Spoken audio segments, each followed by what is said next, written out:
Welcome to the Del Walmsley Radio Show. And now your host, multi-millionaire, national award-winning investor, CEO and founder of Lifestyles Unlimited, Del Walmsley.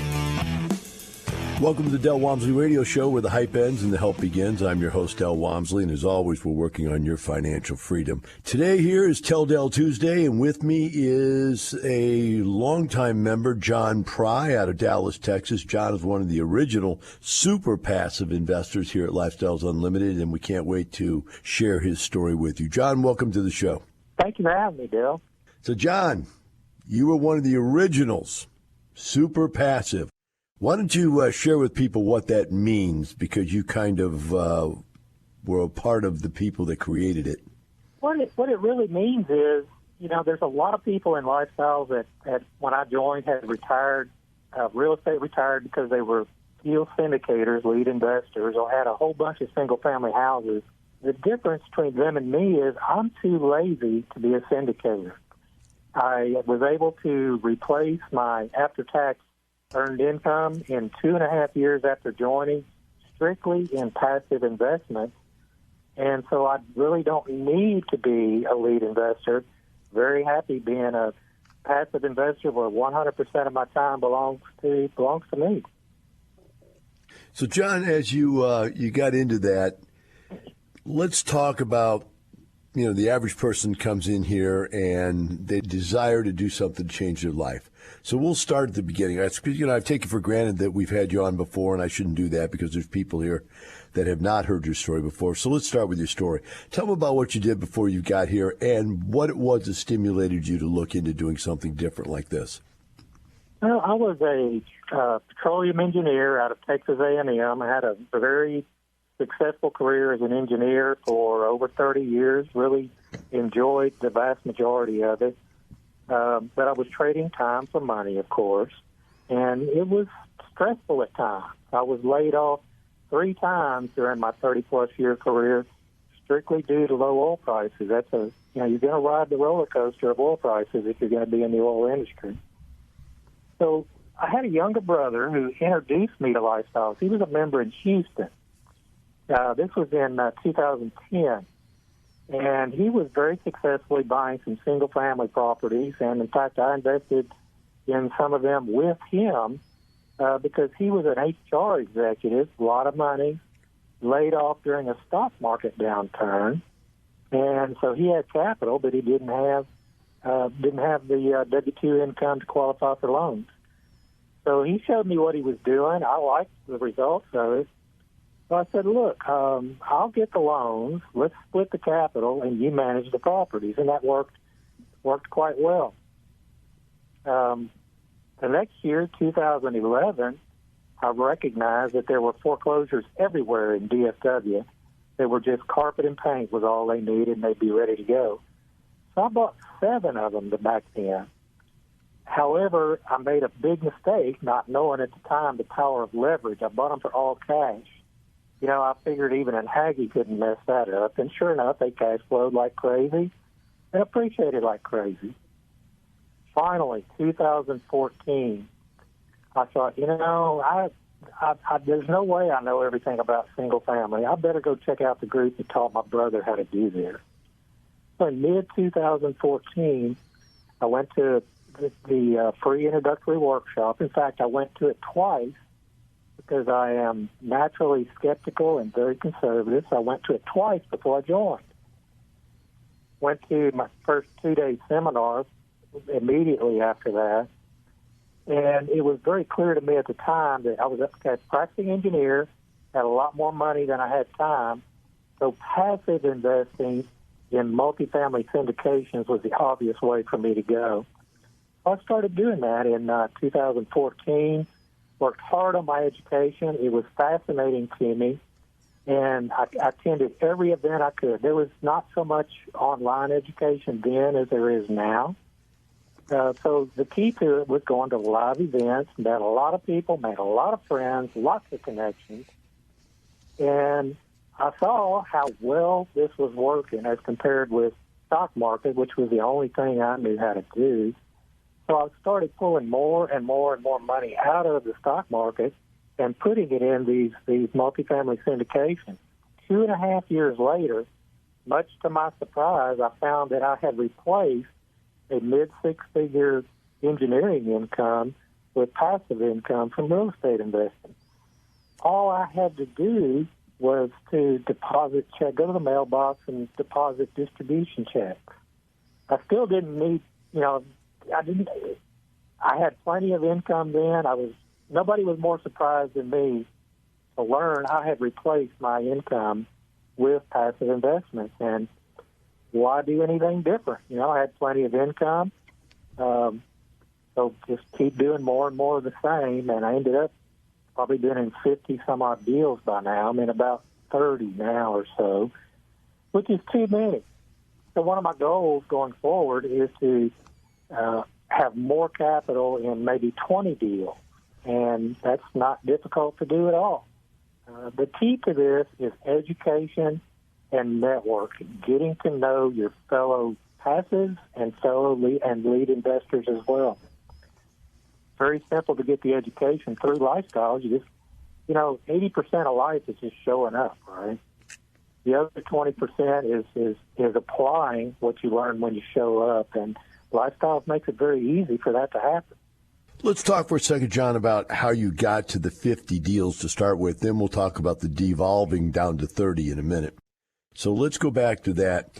To get to the 50 deals, how much of that money or those deals came out of originally invested dollars, and how much or what number of those deals came from a secondary amount of income that was spun off from doing the first deals? In other words, when you first started, there were a lot of deals, especially back when you started, where, like you said, the market was in such a shambles that we were picking stuff up and turning it around and making giant capital gains and refinancing out large amounts of money or selling some deals. Obviously, you've sold some deals now, but back then you weren't really selling. You were just refinancing, pulling the money out, I assume.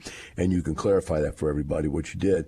And give us sort of an indication of how much of that pulling out of money and putting back into the system were you doing, and how did it break down into the 50 number you're throwing out there of properties that you were into? Surprisingly, I did not really track that early on, Bill. That's surprising for an engineer. I know we're supposed to love spreadsheets.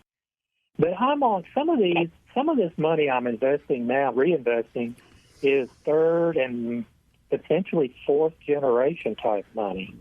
I've doubled our net worth by the time I retired 2.5 years after joining Lifestyle. And it's close to doubling again over the last 5.5 years that I've been retired. That is one of the most amazing things to me, Dale.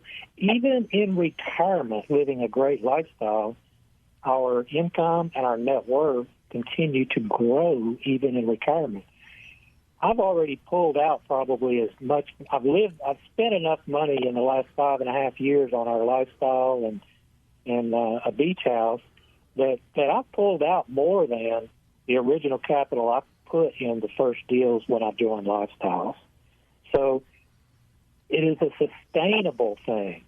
Stock market's not sustainable. If you're eating your seed corn in retirement, spending down your stock market money, you've got a chance of running out of capital when you get old.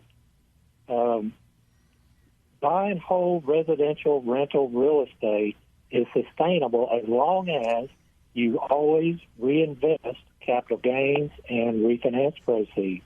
Never eat your seed corn.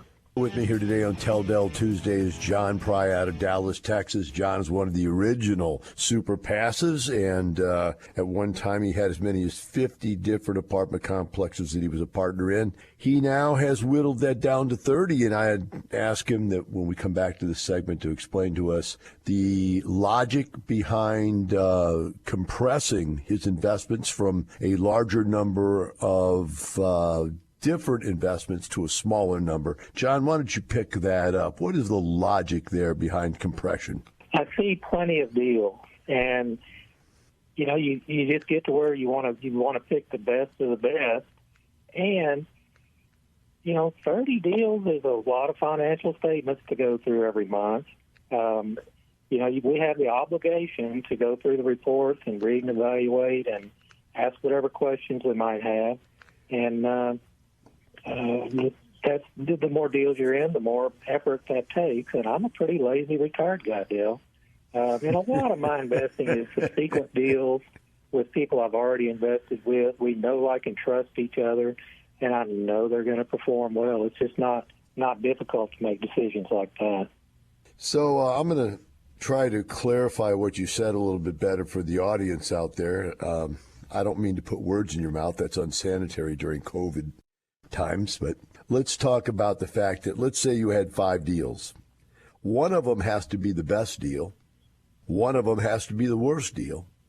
And there has to be a gradation 1 through 5 unless they're all exactly the same, which they're never going to be. So what you're basically saying is, okay, I got 50, not 5. I got 50. I got 1 through 50. And I'm sitting here going, you know what? I'd really rather have more of them be a 5 than be a 1. So I'm going through my 50 and going, let's take, and I've done this in a different way. I've explained to people before, I've got rid of all my smaller properties and my less profitable properties and grew, and that's how I grew personally when I was buying my own real estate. But you just did it on this level and said, okay, I've got 50 properties. Let's take the 1 or 2 or 3 that sell this year and I'm out of them. And let's not go back into something unless it's something that ranks up there in the upper end. Am I clarifying that correctly? Yeah, that's spot on. And, the more experience you get, both with various leads and your own education and knowledge, the better you get at recognizing the better opportunities. And it's just a matter of, again, a lot of it is subsequent investments with people that I've already know very, very well, and I know, like, and trust them. Yeah, that trust thing's important. I'm going to take you one step further, though. I would have to guess, and this is only a speculation, that if you're sitting there putting together 50 deals in 2.5 years to retire, you're probably taking a bunch of deals that you might not have taken if you weren't in a hurry. In other words, you were looking for volume more so than you were looking for the perfect deal. Would you agree with that? That's absolutely true. And 50 deals includes my entire time at Lifestyles. There was some urgency. Well, I saw how well it worked early on. I was urgent about getting invested, getting that capital put to work. Stock market was not doing all that well then, and I wanted to get it into multifamily because I saw how well it worked. Well, John, I'm not one for just bringing all the rainbows and fairy tales and fairy dust. I also like to get down into the mud a little bit and talk about the negative stuff about reality of life and business and investing. So I'm going to take you into the deep negative conversation of, John, I thought you were supposed to be passive, and now we find out there's such a thing as an active passive. Can you explain to people what I'm talking about? What an active passive is someone that is really well integrated in a group, goes to events all the time, in person and online. One of the superpowers of Lifestyles is that we all help, encourage, and teach each other. Now, I like to help newer members coming on because that's how I was treated when I joined the group. Some of those new members have gone on to do great things as lead investors, some of which I've invested with. We all have that obligation, as you have said a million times, that when we become successful, it is our obligation to help those coming behind us. And my passive counterparts and I, we talk about various leads, various deals. Have you invested with this person? Have you invested? What was your experience? That helps us get better at what we do. We call on each other's experience, not just our own. Now, since you've joined up in 2014, 8 years ago, since then we've gone national, meaning that we've always had national members all over the country, in all 50 states. But we've literally got pockets of people now all over the country in many, many cities. And how has that changed the way you've done business, John? Well, it's broadened me geographically. Yes, the majority of my investments are scattered throughout Texas, but I'm invested in Arizona, Mississippi, Atlanta area. Looking at one right now that is in Tennessee. It's really expanded the breadth of deals, and if something happens to one geographic area, you just got a lot broader scope to pick from. All areas have different advantages and disadvantages. One thing I will never do, though, is invest in a state like California or New York that is not landlord friendly. That is one overriding consideration. I said that one day on the radio, and I got this scathing letter from this California guy saying, I was thinking about joining up with you until you started talking negative about California. But people just don't understand that live there that the real world is completely different than where they live. You don't pay all those taxes. You don't have all those laws and regulations that are anti-business and anti-landlord. So, yeah, they don't get it. As you look at this situation now and you talk about, okay, different areas have different, timing, or they have different opportunities, right? I'd also like to add in there that they also have different cycles. And literally, you could have one part of the country where the cycle is up, while another part of the country, the cycle is down. And it's just the biorhythms of that part of the country, whatever's happening in the country right now. Gas and oil are up, and, electric is down, and, or whatever. And it changes like that. And so having a little bit of diversity that way also helps a little. Right now, I'm in so many different states that you talk about your tax return, talk about financial statements. My tax return is literally about 6 inches thick because I have state tax returns in so many different states. And there's another negative for becoming wealthy. That's a rich man's problem. We'll take a short break. Be right back with John Pryor and the Del Walmsley Radio Show.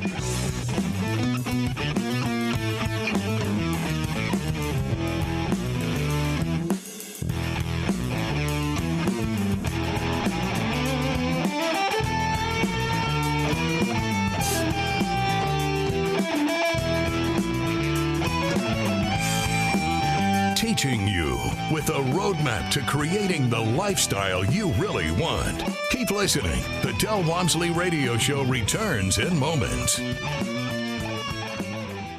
allowed 15,000 members into your sandbox. Thank you. And so that speaks volumes. So for that, and as a family. So you know why I did that? Everybody always asks, why did you do this? Because I was an ugly kid. My parents used to have to put a pork chop around my neck so the dog would play with me. And so I always wanted to have friends, and I figured if I could make people rich, they might be my friend. Join Del and his successful friends. Start with the free online workshop. Register at lifestylesunlimitedworkshop.com. Welcome back to the Del Walmsley Radio Show. With me here today is John Pryor. He's one of the original super passives.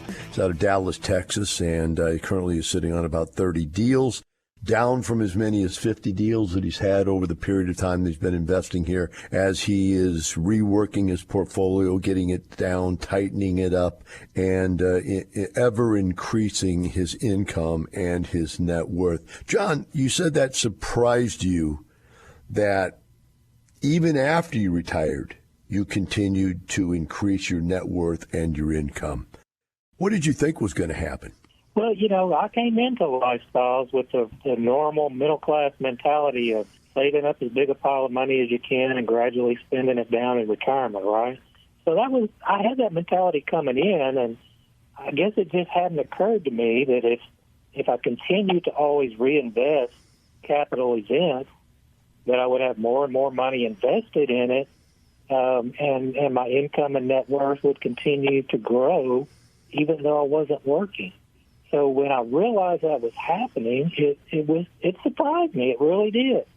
I thought it was just going to make it a more sustainable thing than spending down stock market returns, but it's not. It continues to grow, and that still surprises me. That's really cool. So it's not really, I'm paraphrasing off of what you said. Your thought, as you believe the average American believes, is that the concept is you pile up a pile of money and then try to sustain it. And you hope that you don't run out of money before you die, type of thing. Your goal is to die before you run out of money. But in this situation, it wasn't just sustainability, it was actually growth, completely opposite of what you thought. Now, I ran into that same concept, but I've actually believed it from the beginning because I've seen it happen for 34 years now. But what I want to ask you is, what do you think about life differently now? Because I know it's framed my thought process in life, knowing that it's not sustainability. I gave up sustainability when I got to $20 million, John. I said, okay, if I'm 60 years old, I'll never live past 80. I got 20 million. I could live on $1 million a year. There's the sustainability, right? Forget it. Never make another dollar again in your life. But when I realized that a year later and 2 years later, I was worth more and double and more and double and more, then I started going, wait a minute here. I need a new plan. I want to hear what your plan is. I don't want to tell you what my plan was, but I want to hear, once you figured that out, did it give you a new plan, or did it make you believe you should think of a new plan? Well, it absolutely did. It gives you a sense of peace and confidence. I am very fiscally conservative. I'm a typical engineer. And knowing that this is sustainable for the rest of my life and beyond is a very comforting feeling. The focus now has shifted from growing our income and net worth into legacy. Two of our kids are preferred investor group members. They have their own multifamily investments. My son, I was my son's mentor when he bought a house several years ago, and that turned out to be a heroic thing as well. So legacy, what can I give back to the people coming behind me, is important to me as well. The people coming behind me at Lifestyles, I want them to have the same experiences that I've had. I can't go back and relive all those aha moments when I joined in the early times, but I live vicariously through my kids and newer members. Contributing to Texas A&M, my alma mater, and several charities that we support on a very regular basis is a lot more important to us now than it was several years ago. So it's a completely different frame of mind, and knowing that it's sustainable makes me sleep well at night.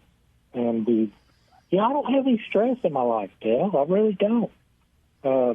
That's a great frame of mind to be in. I tell people I am DFW's happiest member because I don't have financial concerns in my life. Yeah, I'm just sitting here listening, absorbing, and thinking. And I'm trying to think, is there another level of goals? In other words, let's just get everybody in this wavelength, because we're there. We're both on the same wavelength here. We're saying, hey, I've right now got everything I've ever dreamed of having, the money necessary to sustain that level of living for the rest of my existence and my wife's existence, and probably even your kids' existence at some point. I know for mine, it's even past my kids' existence now. I'm down to, making grandkids' lives untouchable type of thing. So when you get there, then you have to start asking yourself, what is life experience about past that? And I guess there's nothing wrong with saying, well, it's just having fun. But I don't think fun actually fulfills people as much as they think when you have unlimited amounts of it. I think there has to be some substance in your life. Have you started to think that way at all? Or is that what you're saying when you paraphrase the give back? It's, have you thought about how you really give back deeply? And you said, okay, I've got my charities now. I got my kids. I know you give a lot back to Lifestyles. Is it deeper, John, or is that enough? That's where I am now, Bill. I'm not, of course, remotely as far along as you are, but that's where I am now. I get a lot of satisfaction out of giving some of the same education that I've received from Lifestyles, helping, encouraging, teaching newer members. I got an instant message thing just last night that I saw this morning from new members who are friends of mine. They joined because of those friends of mine. And it was just a very nice message. I just want to thank you for everything you do and all the encouragement and help that you give to new people like me. And Bill, that makes me feel good. I'm kind of at that first stage of giving back, right? You're way beyond that. I wasn't comparing. I was just asking. I'm digging for some inspirational conversation here is what I guess I'm doing. So as we do that, let's go along the line and let's look at people around you. What do they see now, John? Looking in, what do the outside people looking in see when they look at you? Family, ex-people that you used to work with, ex-friends from work, neighbors. What do people see when they look in? They see someone that really worked very hard for a long engineering career, that is now much more happy, much more relaxed, and doing really whatever we want to do. We decide we want to do. We've got a family reunion coming up. We're leaving tomorrow to go to Minnesota for a family reunion, and plane tickets are a big expense and all that, but none of that really matters. It just doesn't matter. I came from a very middle-class mentality. Dad was a minister. Mom was a part-time nurse. And so I'm very middle class. The whole concept of sustainability was not on my radar screen. The whole mentality was, as you said, die before I run out of money. And I just cannot put into words the sense of peace that comes from knowing I'm not going to have any financial concerns the rest of my life. Dad is 93 now. And so I've got a long time that I'm going to walk this earth, Bill. And knowing that I'm never going to have financial concerns again is a very peaceful thing. So friends, neighbors, relatives, I've had a bunch of them join because they want to experience that same sense of peace that comes from financial freedom. I get a lot of satisfaction out of sharing my experiences with them and helping them to become successful members and experience the same joy that I have in lifestyles. And I still keep up with old work friends, and I've got several old work friends that are members now, too, and doing very well with it. But my day in, day out, week in, week out friends are lifestyles members. They all have common outlook on life. We're not all at the same point financially, of course, but we all have pretty similar goals, and it's a family feeling within the lifestyles membership. And that is a great thing as well. And, John, as we get back here to the last segment of the show, I'd like to ask you this question. You were a really ambassador before there was actually a technical term ambassador and or group of people actually signed up to be ambassador. You were ambassador even before that. For many years now, people have been coming to you because you were so far out in front with what you were doing as far as being a passive and a super passive. What types of questions, what are the biggest questions people have for you when they're showing up here either as a guest or as a brand new member and they're scared to death? What kind of questions do you have to quell most of the time? Does this really work? By the time I get to meet them, they're not thinking this is a scam. They're past that point. But the questions center around, how have you gotten in so many deals? Tell me how to do what you've been doing. And somewhere in that conversation, I always tell them that you're not going to believe this now because I didn't believe it back when I joined either. You're going to run out of money way before you run out of deals. And it's simple. It all comes down to education, which is easy to get because we are lifestyles members, and networking. This fundamentally is relationship business. And so we talk at whatever length they want to about how to network, effective networking. Doesn't matter if they live close to an office like I do, or if they're national, or I've even got a lifestyle friend that lives in Australia, Dale, and he's been very successful as well. with the online presence that Lifestyles has now, it's easy to network, and that is just as important as the education part of it.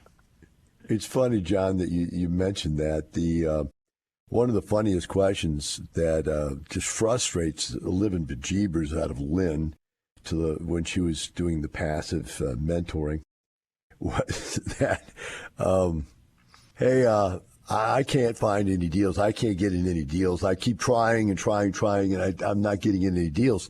And then you ask, well, how many different lead investors did you speak to? And the answer was invariably 2. They'd try it once, they'd try it twice, and this was the inside joke. So have you done both of them yet? It just... They just don't get it. And then Madeline comes along and just blows everybody's mind. Madeline did 135 deals in like a year and a half, I think. And she's like the master networker. And she just explains to people, you just got to get your face out there, get your name out there. And in this day and age, like you said, with technology, you don't even need to go. Like in the old days, you wanted to get out there, you had to fly around and go to different meetings in different cities. But nowadays you don't, right?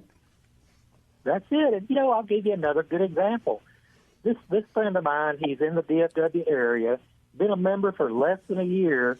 He's already in 20-something deals, but he's good at networking. He's better at networking than I am. We all have common interests, and so I'm a typical nerdy engineer outside of Lifestyles, and none of my Lifestyles friends believe that.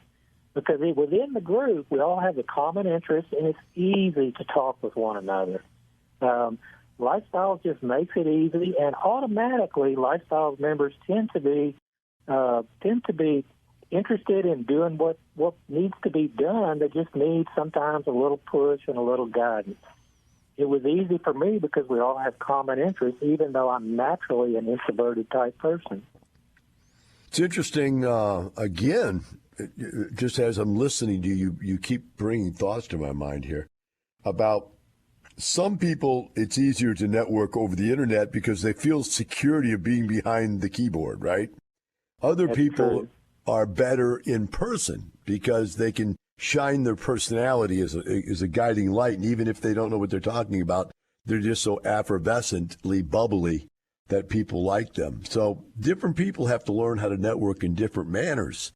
You were never afraid to go up to people. I remember when you first came in, you were kind of bugging me. You hung around. You'd stand next to me and just stare at me.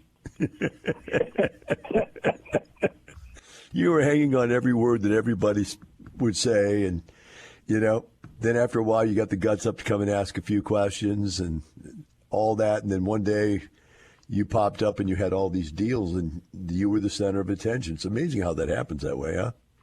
It is. It's just it's a high-quality group of people. I call myself DFW's happiest member because I retired 10 years earlier than planned, and we have a much better lifestyle than I had thought we would have in retirement. Financial independence is the key to a settled, happy lifestyle, being very relaxed. I see a lot more sunsets than I see sunrises anymore because I don't wake up to an alarm clock every day. Oh, man, tell me. I get up every day now early because I bought myself some dogs. Just, like I said, I told you the story that when I was young, they used to have to tie a pork chop around my neck. My parents did, so my dogs would play with me. So I had to buy some more dogs to get some more elderly love, right? Having said that, John, have you been recognized? Do people know you now when you go places? Do they say, oh, there's John. There's John Pry. Let's go talk to him. Have they recognized you yet? Do you have that? It happens a lot. One of the smartest things I think Lifestyles does is everybody wears name tags at events. Yeah, it's crazy. I became known as the Aggie that always sits on the front row before anybody knew who I was. And I sat on the front row because I knew I'd be more engaged, and I wear Aggie shirts all the time. And it's just, when you go to everything you can, and the more times you can reach out and touch a potential lead investor, that's another touch point, right? I remember telling a new person the other day, we met at Starbucks and talked for a couple of hours. I want to thank you for coming on. Really appreciate you sharing your story. The rest of you out there, remember this. It's not the money, it's the lifestyle. Have a wonderful day. We'll see you tomorrow. The information and opinions you hear on the Del Walmsley Radio Show are those of the host, Del Walmsley, his guests, and his callers. The Del Walmsley Show is for entertainment purposes only. Please consult a professional regarding your personal investment needs. Nothing presented on the Del Walmsley Show